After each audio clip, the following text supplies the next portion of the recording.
Vous êtes sur la Panafricaine Média, merci de nous rester fidèles et soyez les bienvenus dans ce nouveau numéro de l'invité de la rédaction.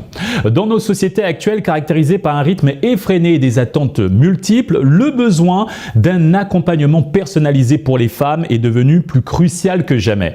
Plus qu'une simple démarche, c'est une nécessité qui permet aux femmes de trouver leur voie, de renforcer leur confiance en elles, de prendre des décisions éclairées et de mieux gérer les défis de leur vie personnelle et professionnelle. Ce type d'accompagnement leur offre un espace sûr pour explorer leurs aspirations profondes, surmonter les obstacles internes et externes et se réaliser pleinement. Afin d'approfondir notre compréhension sur ce sujet, nous recevons Madame Adolé Akpabi, coach spécialisée dans l'accompagnement des femmes. Merci d'avoir accepté notre invitation. Merci Alexis. Madame Akpabi, tout d'abord, quels sont les défis auxquels les femmes sont confrontées dans nos sociétés contemporaines, justifiant le besoin d'un accompagnement? Alors je dirais qu'on a tous à un moment ou un autre de notre vie besoin de se faire accompagner, ou en tout cas on peut tous choisir à un moment de se faire accompagner parce qu'on rencontre des challenges, parce qu'on a des objectifs et qu'on veut aller plus vite dans notre démarche ou se faciliter les choses. Pour ce qui est des femmes à proprement parler, je dirais que notre éducation, notamment en Afrique, fait que souvent on ne s'écoute pas parce qu'on est éduqué à faire passer les besoins des autres avant les nôtres, à s'occuper des autres, notamment les frères, les autres sœurs et parfois les parents également. Et donc on est au service des autres et on s'oublie souvent. Donc ce besoin de s'écouter davantage et de se prendre en compte est l'un des éléments qui intervient souvent pour les besoins d'accompagnement des femmes.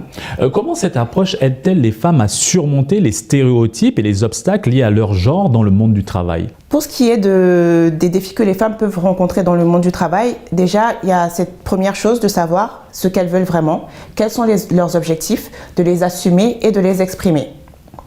Une fois que ce premier travail est fait, c'est important d'avoir une bonne connaissance de soi, de savoir quelles sont nos valeurs, quelles sont les ressources qu'on a, quels sont les freins qu'on peut avoir aussi, qu'est-ce qui est important pour nous et quelle est notre perception des choses, nos schémas de pensée. À côté de ça, c'est aussi important de pouvoir bien connaître, comprendre son environnement, les dynamiques qui sont en place dans notre environnement, comprendre les jeux de pouvoir et les règles du jeu de manière générale pour pouvoir effectivement s'y adapter. Et maintenant, comment abordez-vous la question de l'équilibre entre vie professionnelle et vie personnelle lors de vos séances? Alors, je n'aborde pas ce sujet moi à proprement parler, c'est plutôt certaines femmes effectivement qui peuvent ressentir qu'elles ont un enjeu en termes d'équilibre vie professionnelle, vie personnelle. Et ce que je les amène à faire en général, c'est à prendre en compte leur vie de manière globale et à se rendre compte que tous les aspects sont importants. À partir de là, c'est important qu'elles puissent déterminer quelles sont leurs priorités du moment, parce qu'on ne peut pas tout avoir avec la même intensité en même temps, et en fonction des priorités qu'elles ont définies, de mettre en place des actions, des routines, ou en tout cas de s'organiser de manière à pouvoir prendre en compte tout ce qui compte pour elles à un instant T. Quels sont à présent les obstacles, les principaux obstacles psychologiques que les femmes rencontrent souvent et comment les surmonter efficacement? Alors, je parlerai tout d'abord encore une fois du fait que les femmes ne s'écoutent pas assez. Le deuxième point pour moi, c'est qu'elles se focalisent beaucoup sur le regard des autres et finalement, elles peuvent manquer d'estime d'elles-mêmes. Donc c'est important de se dire que ma voix compte autant que celle de l'autre, de le comprendre, de se dire que concrètement, on ne peut pas plaire à tout le monde et on n'a pas besoin de plaire à tout le monde parce que déjà si on devait plaire à tout le monde, ce serait impossible de réconcilier toutes les injonctions et que le plus important c'est de se plaire à soi-même. Finalement, personne n'est parfait et donc ce qui est une faiblesse pour moi, peut être une force pour quelqu'un d'autre et on est tous complémentaires, donc je vaux autant que l'autre. Comment le coaching aide-t-il ces femmes à identifier, à poursuivre leur passion et leur aspiration profonde? À travers le coaching, on accompagne ces femmes pour qu'elles puissent se poser la question de ce qu'elles veulent accomplir dans leur vie. Donc c'est important qu'elles puissent savoir, en fin de compte, qu'est-ce qu'elles veulent laisser comme trace de leur passage sur cette terre. Savoir quel héritage elles veulent laisser. Et à partir du moment où on est clair sur cet héritage, on sait quelles sont les actions qu'on doit poser, qu'est-ce qu'on doit incarner au quotidien pour pouvoir effectivement arriver à notre destination finale. Donc c'est important de connaître la destination pour savoir dans quelle direction avancer, sinon on tourne en rond et on n'arrive nulle part. En quoi le coaching de femme à femme diffère-t-il des autres formes de coaching et quels sont ses avantages? Alors, plutôt qu'une forme de coaching, je dirais que c'est une relation. Avant tout, une relation de personne à personne.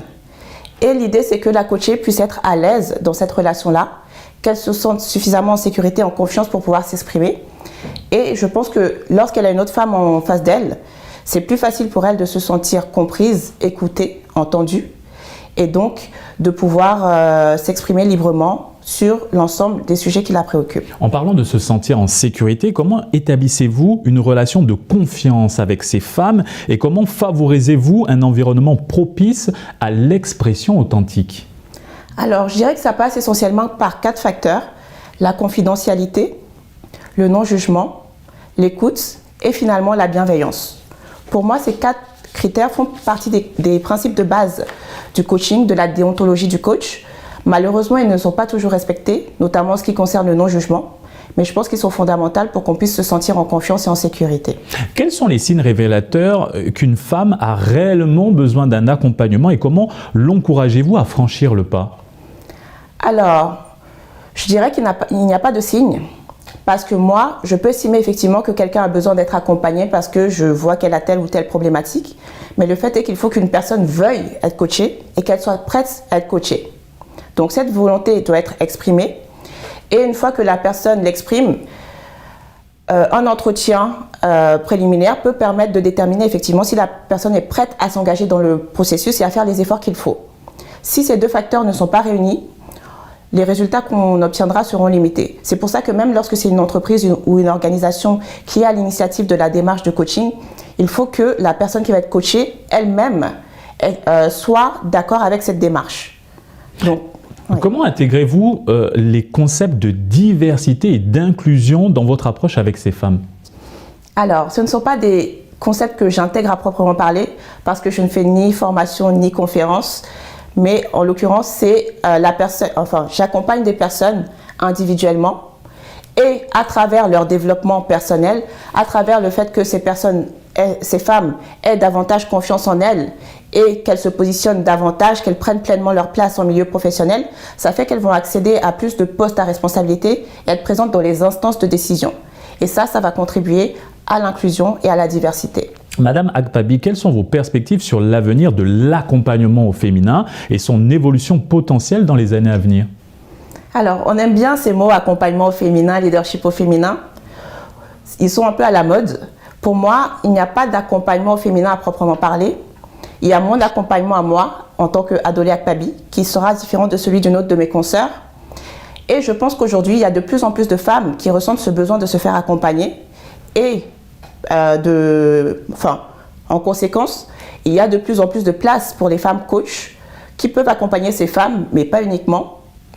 Et je pense qu'on a une place réelle et naturelle sur le marché de l'accompagnement et qu'il n'y a pas de raison qu'on la prenne. Donc je pense que notre métier a un bel avenir et que les femmes y ont leur avenir également. Est-ce qu'une accompagnatrice peut être accompagnée? Comment ça se passe pour sortir de toutes ces émotions que vous recevez, de tous ces conseils que vous donnez? Comment vous gérez cette activité au quotidien? Est-ce que vous faites également accompagner?